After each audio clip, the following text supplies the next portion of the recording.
They told me more than once and always with the same small urgent gravity that some rules in the countryside are not superstitions but survival. Do not whistle after dusk. Do not leave a baby on the doorstep. Do not lift the veil. And never, never play late at night. I arrived with a satchel full of questions and a notebook that grew heavy with the things people would not say at first. Relatos del Más Allá is what I call the collection. I am the one who was asked to listen and to keep the names, the dates, the odd objects that appeared in the margins of ordinary life. These are 9 of those accounts, each from a different rancho or pueblo, told to me by those who lived through them. I do not claim to prove what happened. I only carry what was given. If these are the kinds of tales you want, leave a like and tell us where you're watching from. It helps keep small voices heard. Story 1. The Shrouds of La Herradura, Zacatecas, Christmas, mid-1990s. The witness was 14. He smelled his uncle's coffee and the hot iron of new shoes. It was supposed to be a quiet Christmas at Uncle Lauro's, a place of low roofs, a bodega of old tools, and a yard of grass that turned white with frost before most towns even remembered winter. They decorated simply, a string of dull glass bulbs, a plastic nativity that faded in the sun. That night the countryside was lit only by the moon and the far-off sodium lamps of the highway. He told me he was the kind of boy who noticed texture, how the burlap of a sack changed after rain, how a metal fence made a different ring when struck twice. The first time he saw them, he thought someone had hung bed sheets on the line and forgot.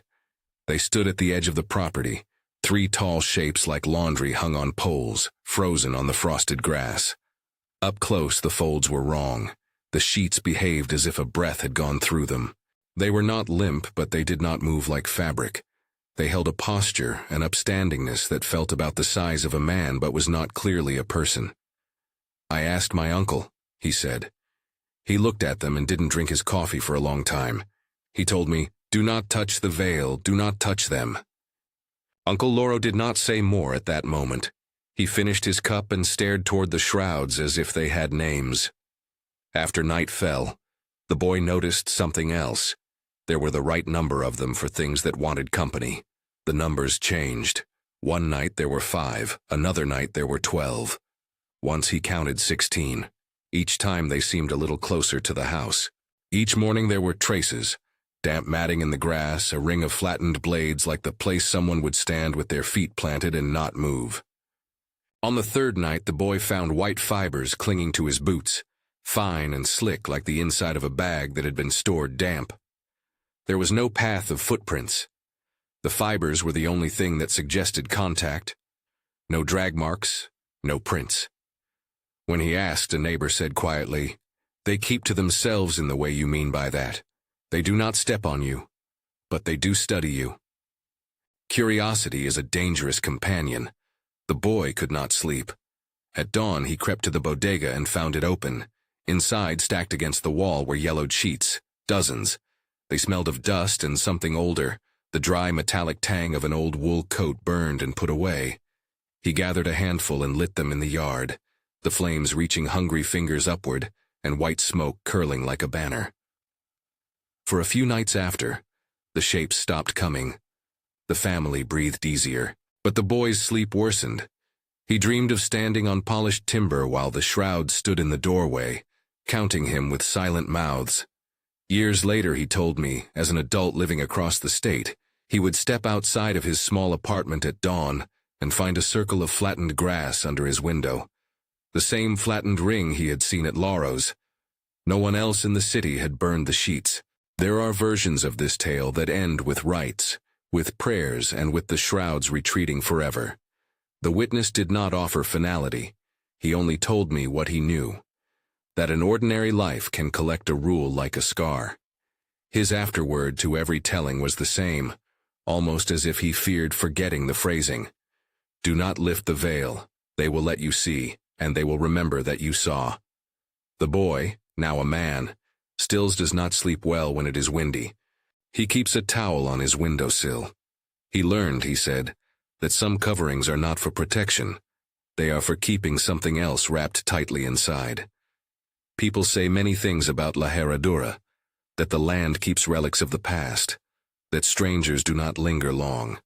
But the lesson the boy carried was simple and blunt as a nail. In a place where sheets stand like sentries, curiosity is a transaction. You look, you borrow sight, and sight finds a way to pay you back. Sheets are ordinary.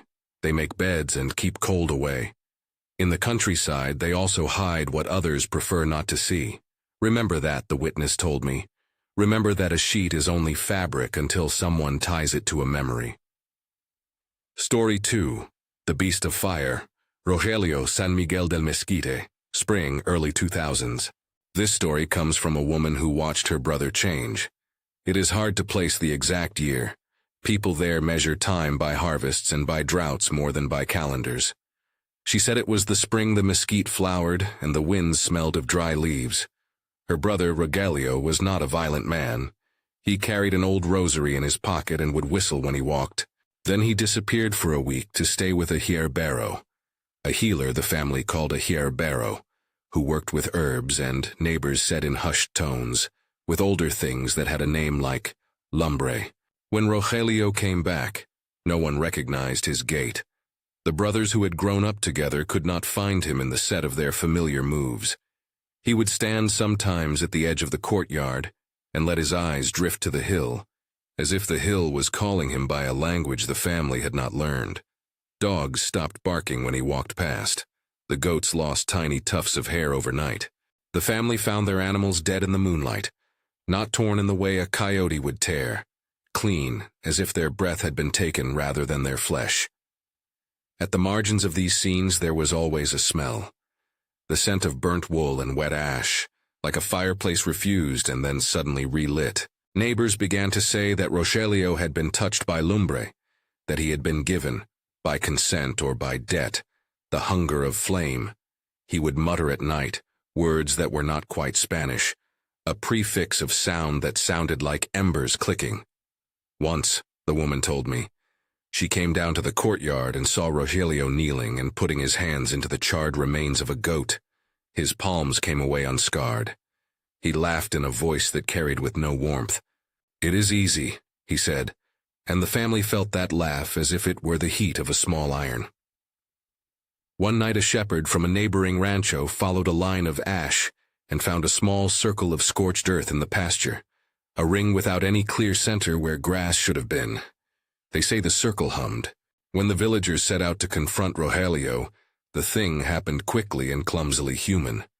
A confrontation, a rope, a bright and sudden flare, an explosion of light that no one could explain, and then only a smear of ash where men had stood. The official story changed with every retelling. Some said the men had fired to scare it, and the shot hit something that made a sound like a sack of coals falling.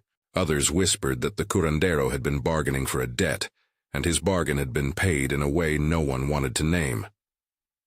Rogelio was gone after that night. The house where he had slept smelled as if a candle had been burning for days. His mother would go out sometimes to the hill at dawn and call his name until her voice ran thin. The family kept a plate with a portion of his bread on the table for a long time, a habit from the old ways, an unspoken plea that kept a presence on the seat where he used to sit. Years later, the woman told me she hears the fire smell in certain spring winds. She sees the char-marked circle in every patch of earth that looks too new. And when she hears coyotes in a pattern that sounds like laughter, she clutches her rosary a little harder. What she could not put into words, only the men who followed the ash could share, was the sense that some bargains include an appetite that does not belong to the human who accepted it. The word they used, lumbre, is a word for flame but also for something that burns slowly, something that will not let go. It goes beyond theft of an animal. It becomes a theft of shape. The warning that threaded her telling was not only not to take the road to the hierbero, without asking what would be given back, but to mind the small exchanges that look like miracles until they reveal their cost. After the confrontation, people began to keep watch at night. But watchfulness is a thin shield when the other thing in the field is shaped like your brother and walks like a man but does not stop being hungry. The lesson was not only moral, it was practical. If you hear the smell of burned wool on a spring wind, do not follow that scent to its source. You may find the place where an old appetite waits with a patient stranger than grief. Story 3. The Black Dog and the Altar of Photos. Durango, late autumn 2011.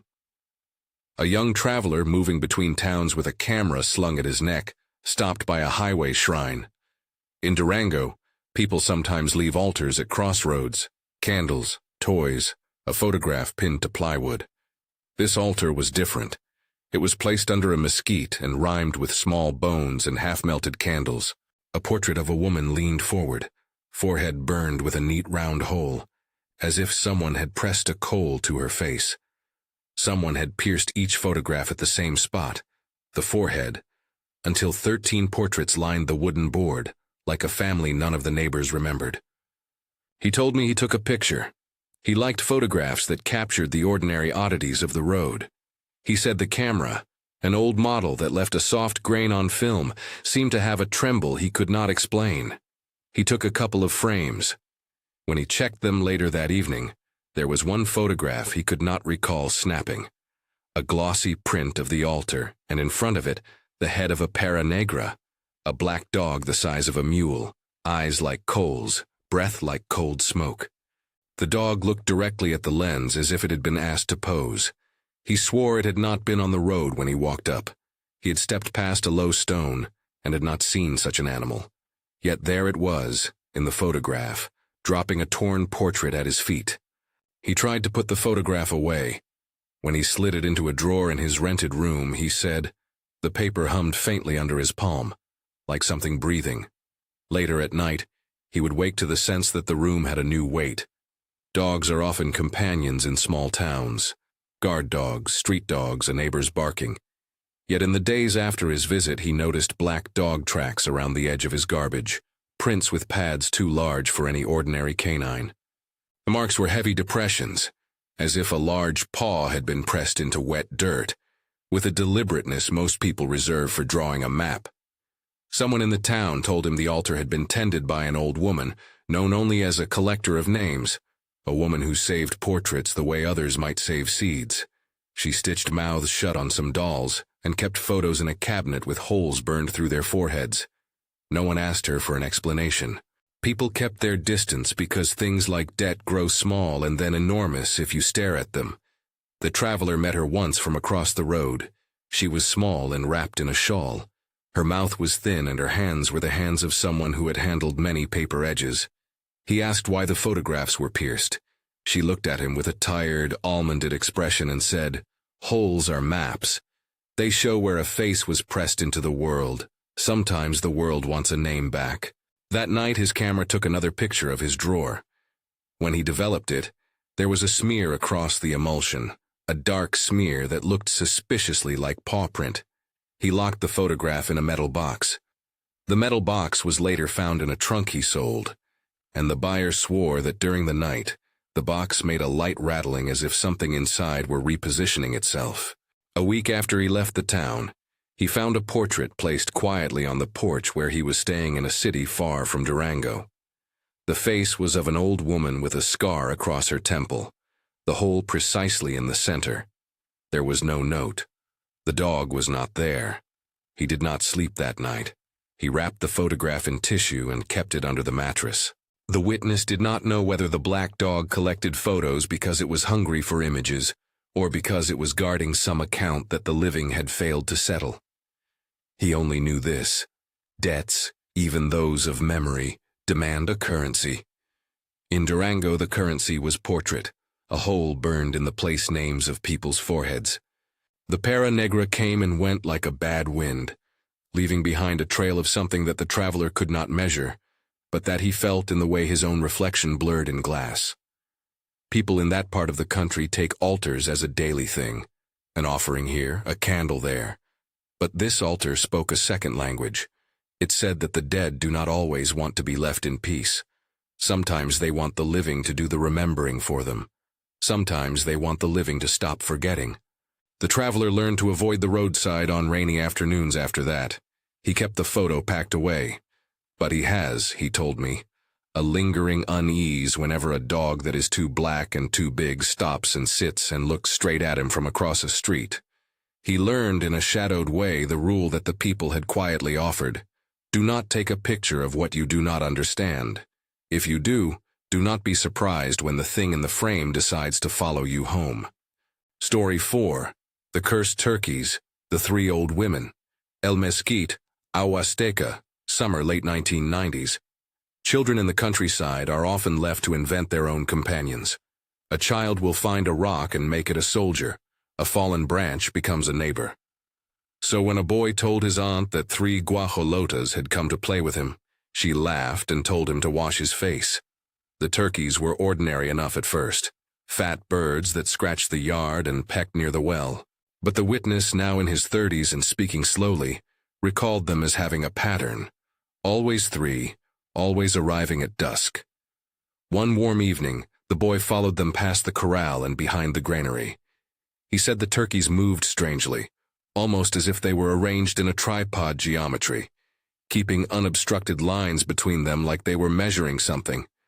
After a while, the boy heard a sound like old wool sliding. When he turned, the birds were different, their necks elongated, feathers falling away in clumps like paper leaving a book. Where their faces were, the skin sagged, and the shapes of their eyes set in a way that felt uncanny. They did not peck so much as make small, precise movements, as if practicing the gestures of hands. I played with them, he said. We chased each other. They laughed, small, dry sounds, and when I came back to the house, my mouth tasted of dust and something older. My mother found me in the granary asleep. As he grew, the boy's memories sharpened into a story with a sting. The turkeys became 3 old women who appeared at the gate one winter when the family was away, knocking in a rhythm that matched a lullaby his grandmother used to sing. The witness's father barely opened the door before the 3 women were inside, heads bowed and hands reaching for the child's cheek. People in the town said the women were guajolota ancianas, older than time, and hungry for the kind of companionship that a child provides. Neighbors told the family not to let the child out near the yard when the turkeys were at the gate. The mother began to keep him close, but on one night the boy slipped out again. He went willingly, drawn by the humid breath of the feathers and the ease of their invitation. When he returned hours later, he was filthy and had a pebble tied fast with hair to his wrist. He told them later, with the kind of shame that makes small men speak quietly, that he had been given a name by the old women, a name in a voice like dust, and that he had promised to come back when called. The family's response was practical and cruel and confused in its way. They took him to the priest, then to the curandera, to burn sage and to place charms in his shoes. They marked a cross at the threshold and buried a coin under the porch. All of those things are common measures, folk architecture of worry, but the witness said in the end the only thing that seemed to matter to the women was time. Years later, when the boy, now a young man, returned to El Mesquite to visit, he found claw marks on the window frame and a triangular arrangement of peck marks in the courtyard where the 3 had stood before the gate. He could still feel in the back of his throat the tickle of feathers. The adult version of the tale carries a weight that the childish memory did not. A recognition that the 3 had not been birds in any ordinary sense. They had been a shape of need that pursued the warmth of a child. Those needs complicate the simple moral you might want to place on such a story. The witness spoke of exile, of leaving the place where the guajolotas had known his small foot, and then stepping into a city where no one kept an eye on the yard at dusk. He told me that sometimes he wakes to coughs that are dry and ringing like pecking. There is a strand of warning that runs through towns like El Mesquite. Do not follow animals that do not behave like animals. An animal is predictable. A thing that bends predictability and laughs in the language of play is a device of temptation. The child learned that promises made under the watching of old women with the faces of turkeys are not the kind that human time honors. He was marked by a pebble tied to a string, and by the knowledge that some invitations cannot be politely declined without cost. When I asked him what he feared more, the women, the turkeys, or the promise itself, he said softly, "What I fear is how easily we give ourselves away when someone asks to play. It is a small, terrible truth, one that returns in many of the testimonies I collected. The living sometimes offer their own names like gifts, and the thing on the other side will remember the transaction with an appetite. After the third story and the fourth, the narrative pace should be feeling something like a slow tightening. Images stacking in the listener's mind, a sheet that stands still, a brother who brought back fire, a black dog that carries pictures of the dead, and 3 avian women who learn the names of children. Each image is a small insistence that ordinary objects can become measures of debt: cloth, flame, portrait, feather. Each witness ends by pointing to a rule, small and absolute as a kernel. Heed what your elders say about the night. I kept notes in a small leather book the woman in El Mesquite handed me when we parted. She pressed it into my palm like someone passing on a talisman. "Keep it so they remember," she told me. The leather smelled faintly of lard and sun. That smell has become, for me, another kind of signpost. I have a tendency now, when I cross a farm at dusk or when I hear laughter from a distance on a hot night, to feel that old tug in my gut, an unnameable question about what promises we make in play and what we leave behind when we move away. There are more tales. I will tell you what I can remember and what I was told, with the hope that the seams between each odd image will begin to form a map. The map does not point only to monsters. It points to people.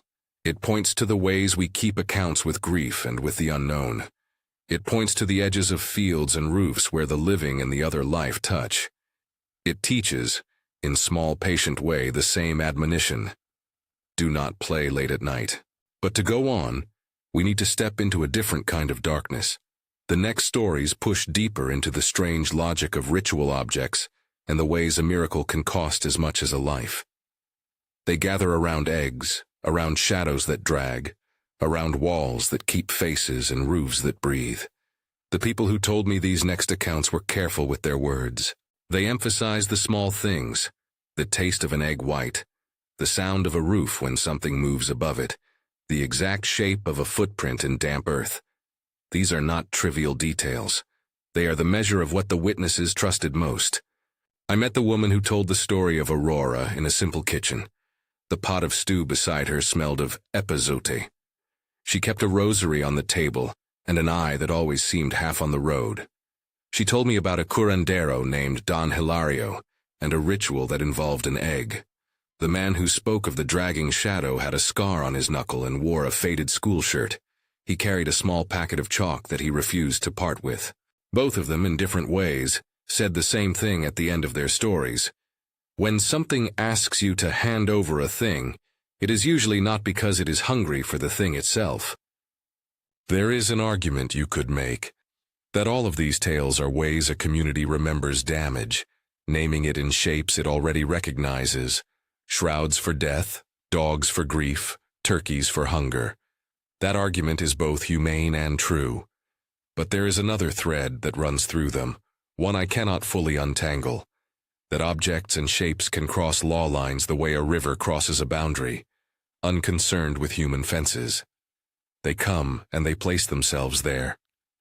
People respond with whatever they have: a burn, a prayer, a solid plank nailed across a door. The responses are not always neat. They are made of the small materials a family carries. We were only just beginning when I sat across from Don Hilario's niece. She looked at me as if assessing whether a story could be fit into a cup of coffee and taken home. Her eyes softened when she said his name. She called him a curandero, a man who could take a fever or a bad night and put it on a slice of bread. What she described was a ritual that finished in silence, and in the death of the man who had tried to hold the hunger of the illness inside his mouth. He opened his mouth and there was something like light, she said. It was beautiful, and then the light left him. The words sound small when written. They should be heard in the damp of a kitchen where someone has just stirred a pot, and the house is full of the ordinary sound of life. That piety, that unadorned reverence for the ordinary, is the setting for many of these pieces of the collection. They are not theater.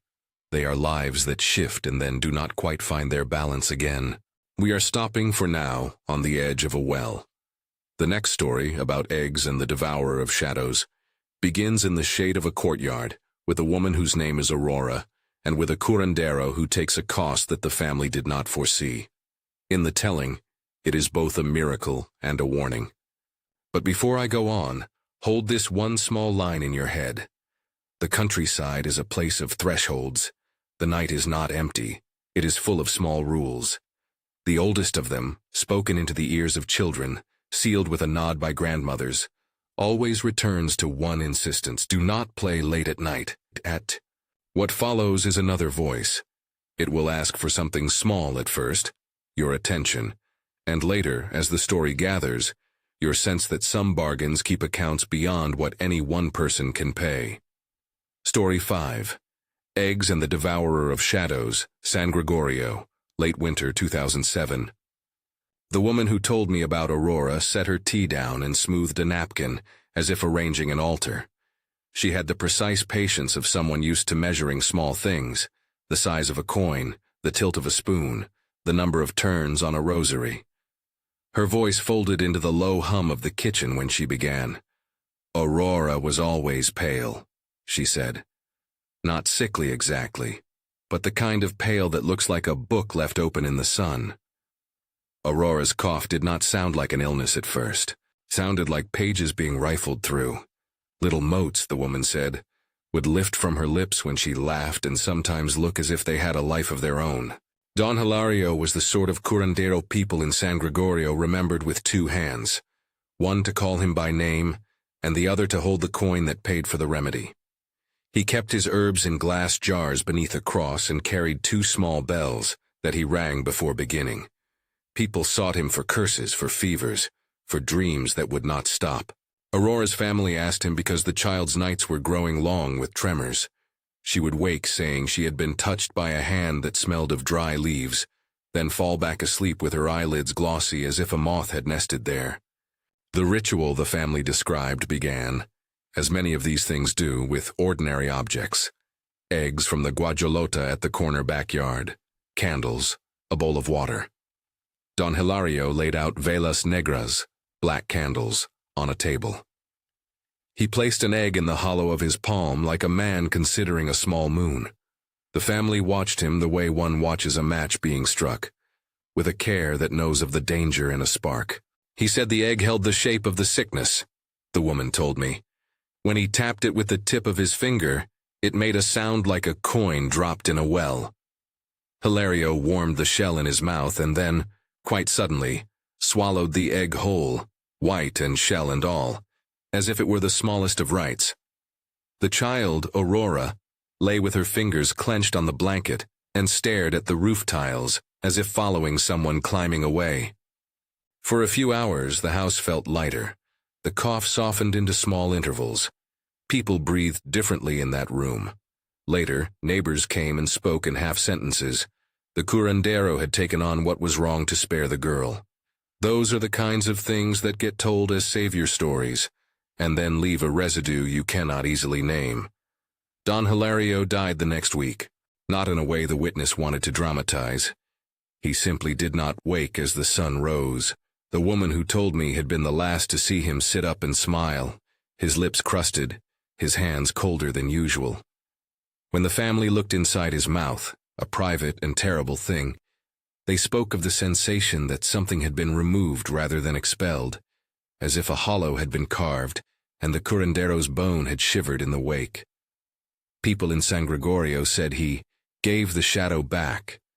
The phrase is tender and imprecise, the way a family will describe a death that is also a payment. After the funeral, a group of young men decided to check the well at the back of Don Hilario's house. They lifted the lid and peered down. In the watery dark, they found something impossible. A single, pristine turkey egg sitting on a flat stone at the bottom. It had no cracks and no mud. When they pried it free and held it to the courtyard sun, a thin, cold smoke escaped.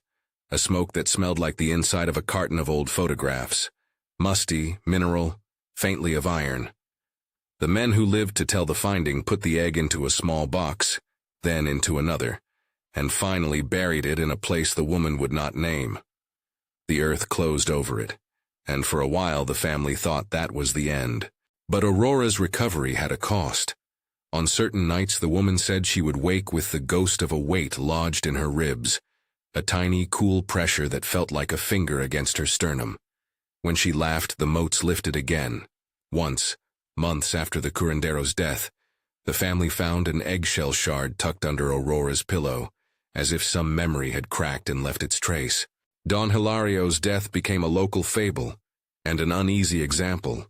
People argued that the man had chosen sacrifice, and that such sacrifice was a noble thing.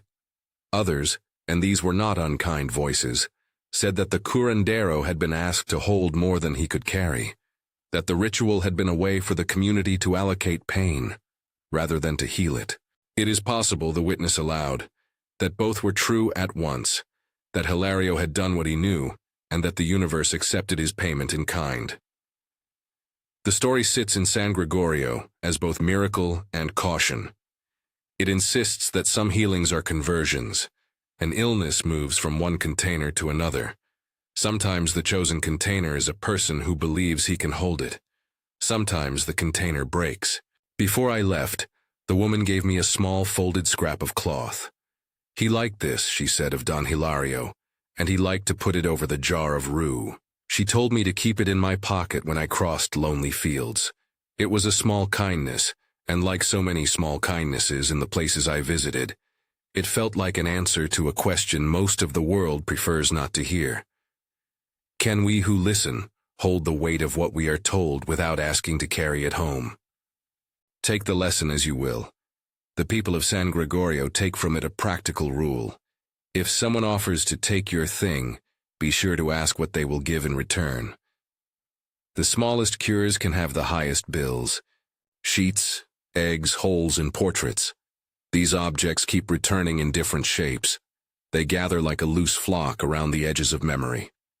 So I walked from San Gregorio to Santa Rosalia with the image of a shell held in my mind, and with a chalk mark in my notebook that said only "dragging shadow."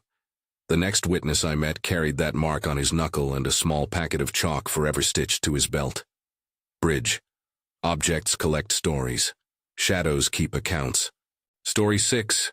The Shadow That Drags, El Jupare, Santa Rosalia, August late 1980s. Two boys, not yet men, told this story in the shade of a schoolyard that smelled of chalk and wet wood. They had been joking about a teacher who kept the windows open too long, the sort of gossip that feels dangerous in a small town, because objects remember the shape of a joke and sometimes repeat it. One had a camera. The other liked to take short, crooked videos of abandoned places. They had been scavenging for images at an empty schoolhouse where the paint peeled like fallen skin, and the playground swings creaked without wind. The first odd thing they noticed was a low, consistent noise, like dragging rope across old floorboards, that seemed to belong to no body. They climbed the fence because curiosity is an easy thermostat to set it high. The schoolyard lay empty, save for the long shadow of the bell tower, and a chalk circle drawn near the door with a name in the middle, Maestro Arriaga. The boys laughed nervously and made the camera point, wanting to capture the cracked stucco and the way the late sun glittered off a rusted basin. That was when the shadow began to move ahead of them. At first we thought it was a dog, one of the boys told me. Then it wasn't lining up with anything. It would crawl like something pulling itself with a hand that didn't touch the ground. Their footage, when they showed it to me, has moments where the shadow stretches past an open doorway and then waits like a question mark. There is a detail in their retelling that does not appear in the frames. A sound like fabric scraping gravel. A long exhale that might be wind until someone says the word drag, and the world listens differently. They followed it to a bridge on the edge of town. There was a chalk circle painted on the ground near the railing, a different circle than the schoolyards, but the same name carved inside, Maestro Arriaga. The older men in the pueblo had been quiet about the teacher. He had been a difficult man, they said, and there had been talk once of charges that would not be rehashed in front of younger ears. The boys are careful in their telling, because they felt, as witnesses often do, as if the story they had filmed was not only about a place, but about a silence that had been kept too long. The night the town found the dragging traces, memory came unspooled. Someone remembered an accident, someone else a fight, And in the end, there was a story about the town's decision to let the teacher vanish into rumor rather than face a reckoning. The dragging shadow felt like the body's refusal to be entirely erased by a community's silence. The boys, who had been at the periphery of the event when it escalated, say they ran when the shape turned toward them and stretched like a rope being pulled taut. They left the camera behind in their shock. When they took the film to be developed, the emulsion was streaked, and a single frame showed a smear like a handprint dragged across a face. Years later, the elders said the dragging had begun in August, when the wind tastes like dried herbs, and the month holds the memory of harvest and labor. They placed piles of salt by doorways for a while, as though grains could anchor a town's conscience. The boys grew into men who still avoided the bridge in August. On some evenings when the town bell rings and there is a thin, aching silence afterward, they say they can hear the faint sound of fabric across stone, the same scraping noise their camera caught. The moral of the tale, as one of the boys put it, is sharp and small. Communities that bury things without naming them make a place for something to crawl back. Ghosts, in many of the stories I collected, are not only about the dead, they are about what the living refuse to say aloud. The dragging, in this case, was the body's way of announcing a wrong that had been folded into a habit. I kept the bit of chalk one of them pressed into my palm when we parted. It is the kind of thing that becomes talisman and evidence interchangeably. The next time I heard a similar sound, this time on a tin roof, I thought of the bridge and the chalk circle, and of the ways people try to seal a wound with silence rather than stitches. Bridge. Silence is a shape that sometimes moves. Story 7. The Man in the Wall. The Smell of the Dead, San Miguel, Teacher's House, Spring, 1994. A young teacher, new to a small town and eager to make a home, bought an old adobe on a lane where the kids played barefoot and the chickens wore paths in the dirt. He liked the high ceiling, the way the light fell through the glass of the living room, and made dust look like a cloud of tiny flags. He fixed the roof tiles and painted the wooden frames, and in the evenings he would read in the window while the street cooled. It was on one of these nights when the wind smelled faintly of damp laundry and leña that he began to notice an odor he could not place. It wasn't rotten in a way that triggered panic. It was the particular, stubborn smell of a room that had been closed for decades, stale citrus, a fraction of copper, and the faint sweetness of old soap. He wrote it down in the margin of his journal as the smell of the dead, which is not a phrase I like, but which he used because he could not find anything better. The man mentioned the smell to his neighbor, a sacristan who kept an unhurried watch on the street, and the neighbor shrugged. "Old houses keep their people," the sacristan said. "They make a smell like a memory." For a while the teacher accepted the explanation and taught school in the mornings, grading with a red pen that left small roses on the paper. When he began to hear the tapping behind the plaster, 3 slow knocks in the night, he thought a vagrant dog had taken to chewing the outer wall. He found, after some protracted and clumsy attempts to ignore the noise, a loose tile that revealed an old coffer set into the cavity behind the adobe.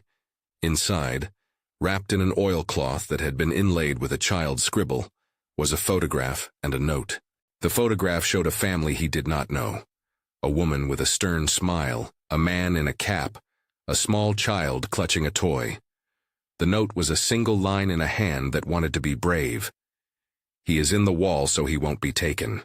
It is a peculiar and unbearable thing to find a message that tries to defend an act that will not survive the telling. The teacher, who had read enough books to know the shape of a moral problem, tore the wall open in a single sober afternoon. Behind the plaster there was a face, not the child's, not a skull, but a pressed countenance like a thing trying to breathe through paper. Cotton plugs clogged the nostrils.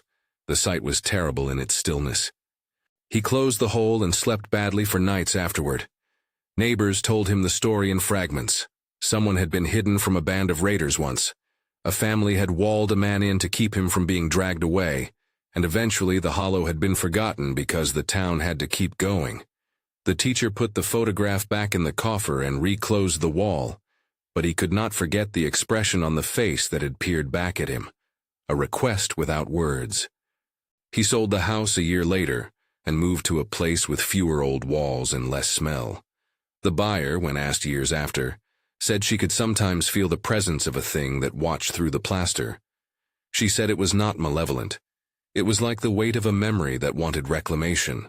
When my route took me by that lane, older women would point a finger past the roof tiles and say, "It remembers." Children would pause near the adobe and ask why the house looked tired. There is an ethical knot in this tale that never unties easily. The original act, hiding someone inside a wall to keep them safe, reads like a desperate kindness.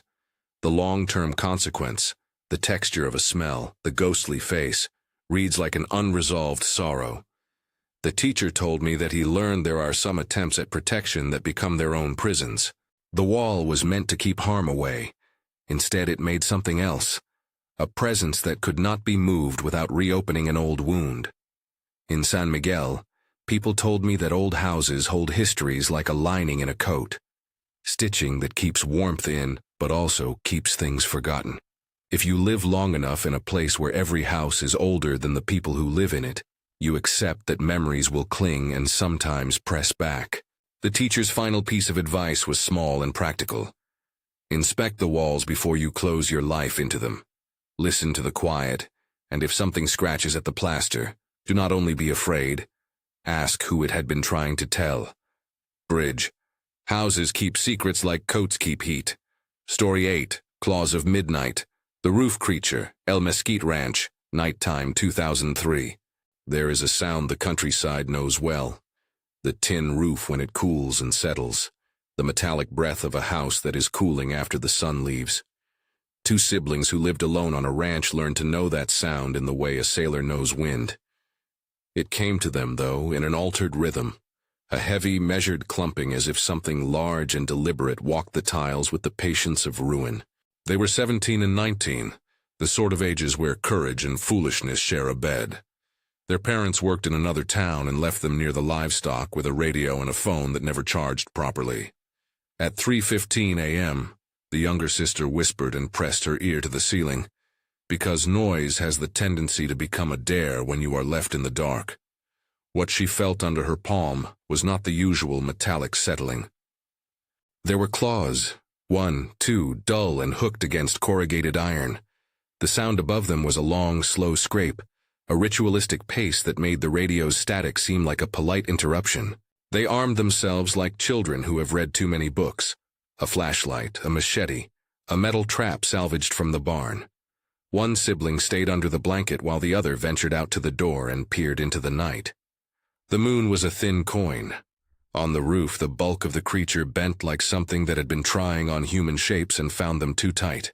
A brief glimpse, too brief to capture in a single clear memory, showed lanky limbs and feet that ended in curved claws, features half a guajolota, half a coyote, neither fully explained by local taxonomy. The siblings' plan was clumsy and human. They baited a coyote trap with smoked meat and left it near the pen. For 3 nights the roof clomping continued, and the animals in the corral woke with ragged feathers and small, careful wounds. On the 4th night the trap snapped. The creature's cry was not a sound that the siblings knew how to name.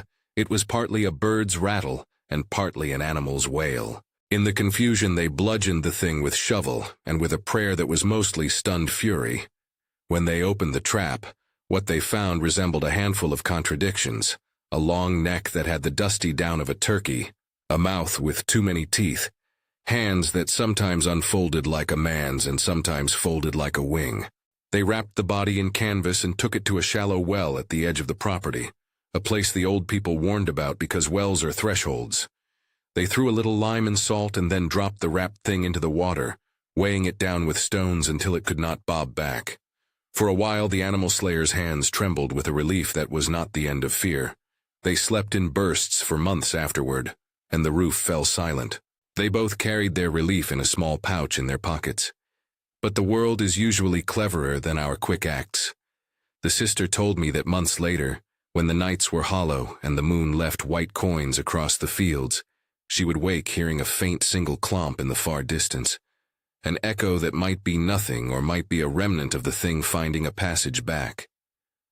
She took to carrying a machete anyway, The brother, who tried to act like such a thing could be explained away, kept his distance from poultry and never kept a turkey in the pen again. The community divided in reaction. Some said the siblings had saved the town from an animal that had been preying on livestock. Others said the creature was a nahual, an animal spirit that had been bound to a person or to the land. A few older women in the surrounding ranchos muttered about apologies and offerings, about the way the creature might have once belonged to a family as a protector and then been expelled in violence. The siblings never found proof of human ownership, and the matter settled into that large, uncomfortable middle where people keep their own counsel. In the end, the lesson they gave me was direct. If you hear a roof breathe in a way that is not its own, do not assume the sound belongs only to the night. Raise the alarm, but do not be quick to think you have the whole story. Some creatures are the result of mistakes, of quick violence, of a land that will not stay neat when you force it to. Their closing line was simple. When a roof clops, do not go up there alone. Bridge. A roof is thin skin between two worlds. Story 9. The Wailing Mother, La Llorona Adjacent, El Saucito, Autumn 2015. If you have listened to folk tales for long, you will have met a particular kind of grief, its voice shaped like a reed, its sound that can travel water and clay alike. The final story I want to tell you is the hardest to tell, because it carries the weight of a child's life, and because the town still speaks of it with a kind of righteous anger that does not burn so much as settle like grit in the throat. Mirella was 13. She worked in a service with a nurse who had returned to El Saucito for a rural placement and who found the girl's bruises on a morning when she came to fetch supplies. The nurse spoke to me with her hands folded and said, "I tried to put a blanket over the whole house sometimes, you know, but you can't cover a wound with cloth and think it doesn't hurt."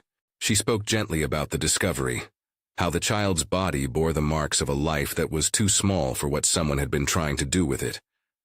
The town reaction was not immediate in the way you might expect. People argued. They argued about who should be told, and then one evening the cry began. It started at the river, a thin sound at first like someone calling a child's name. It grew into a wail that traversed the arroyo and then the street, and then the wooden rafters of the church. Some said it was La Llorona. Others said it was the mother's voice grown too large for the world. There were footprints, small damp prints that made their way to the altar. And on one night the pilgrims and the priest and the women of the town gathered to watch the thing that was not Holy Spirit, and yet was not only human. The priest, Padre Esteban, held his rosary and performed what liturgy he could. They brought in a sacristan and an old curandera whose hands smelled of lavender and smoke. They tried to name what had happened and to give it a place in prayer. The mother, once present then absent, became the axis on which the town turned. People whispered about collapse, about the father's disappearance to the city, about a man who returned with his face emptied of its old shape. What nobody could come to terms with was the sound. The wail developed a geography. It hung in the well. It tunneled into the schoolyard. It hollowed out the corner where the market's awning drooped. The nurse told me that on one night she saw the mother's shadow lifted above the canal like a rag on a line. And when she followed it, barefoot and wild with worry, she found a footprint at the altar, a child's little bare print, as if someone had walked from water and forgotten to dry. The exorcism they attempted was less a dramatic fling of rites, and more a collection of repeated gestures, prayers, salt, and the slow beating of a drum. The town was not naive. The people who gathered knew that ritual is sometimes theater and sometimes medicine. In the course of these rites, the mother's wail softened into a single, final soyo, a word that means more than wail in the dialect they used, a sound that carries the weight of a life undone. After that single last sound, the footprint at the altar faded like chalk rubbed with a sleeve. Something like a peace came, but the kind of peace that sits over a wound and keeps it steady rather than curing it. What remained was a house. The house had been emptied in ways that any town that had experienced violence recognizes. The windows boarded, the toys gone moldy, the swing cold. The father moved to the city and collapsed into a life of work and silence. The mother, whether by shame or rage or flight, simply disappeared from the map. The nurse stayed in town because some work requires presence. She told me that sometimes, long after the chanting had stopped, she would still hear a faint wet scraping near the canal at dusk, a sound that made her set her jaw and check the window latches twice. This is the darkest of the tales I carry, not because it involves supernatural lore in the most obvious way, but because it shows the politics of memory, how a community can be both protector and bystander. People in El Saucedo told me that their rituals helped to quiet the sound, but they could never reclaim the child. The moral is therefore not simply about spirits, but about the obligations we hold to one another. In many of these villages, rituals are a social architecture for grief. They do not always repair, but they call the town to witness. At the end of her telling, the nurse leaned forward and placed her hand on mine as if to pass on the weight of her certainty. "If you hear a woman weeping near the water," she said, "do not think it is only a sound. It is the town's own body asking to be held." Her voice broke as she added, "We should have been faster." The wailing mother is not an argument about ghosts. She is a plea about attention, about the things we see and the things we let go. That is why this story sits last among the 9. It returns us to the human core that pulses beneath the other images, the shrouds, the eggs, the dog, the turkeys. All of the uncanny forms we meet across these tales are mirrors, and in the final mirror, we see ourselves. Bridge. Listen to the living. They often sound like ghosts when they are ignored. Penultimate reflection. 9 stories do a curious thing. They begin as separate lanterns, each with its own oil and shade, and when you set them in a room together, you begin to see the shadows they cast toward one another. The shrouds held in La Herradura remind you of the photograph holes in Durango. The black dog that carries a portrait speaks to the curandero who swallowed an egg. The dragging shadow feels echoed in the way a house keeps a face in its plaster. There is a grammar to these tales, thresholds, exchanges, and the objects that translate them. Across these places, Zacatecas, San Miguel del Mesquite, Durango, El Mesquite, San Gregorio, El Jupare, Santa Rosalia, San Miguel, El Saucito. The witnesses told me not only about strange occurrences, but about how they lived with them. They taught me the laws that exist beside municipal codes, the rules older than a local ordinance. Do not lift a veil, mind the scent of lumbery, and do not follow it. Do not take a portrait out of a town. Keep your children safe from flattering invitations. Beware the small trades others propose at night. I cannot tell you which of these phenomena are products of grief, and which are the product of something older, something that moves beneath the hum of human affairs. What I can tell you, from listening and from the small artifacts people press into your hand before they go, is that folk wisdom has a survival logic. Rules and songs and gestures become ways to distribute risk in communities where the costs of miscalculation are immediate and personal. Final admonition and closing. I began this collection with a simple request that came from the people I visited. Remember, they wanted me to carry names, places, and small talismans across the map of forgetfulness. What I bring to you now is not proof and is not entertainment. It is a series of offerings, each one handed to me by someone who wanted their experience to be witnessed without being turned into spectacle. If these tales have held your attention, if you want more accounts like these, plainly told, collected from villages and ranchos across the states, I invite you to subscribe and follow the playlist that gathers the rest of the relatos. There is more to hear, and the people who speak ask only that their voices not vanish into a single night's curiosity. Tell us where you are watching from. It helps keep small voices heard. One last thing. The countryside teaches with stubborn repetition. It keeps a ledger and it marks what it cannot reconcile by making ordinary things into warnings. Whether it is a sheet standing still at the edge of a yard, an egg swallowed for the price of a life, a photograph that will not stay put, or a mother's cry that cannot be silenced by prayers alone, the counsel is the same. Tend the thresholds you can tend. Mind the offers that sound like gifts.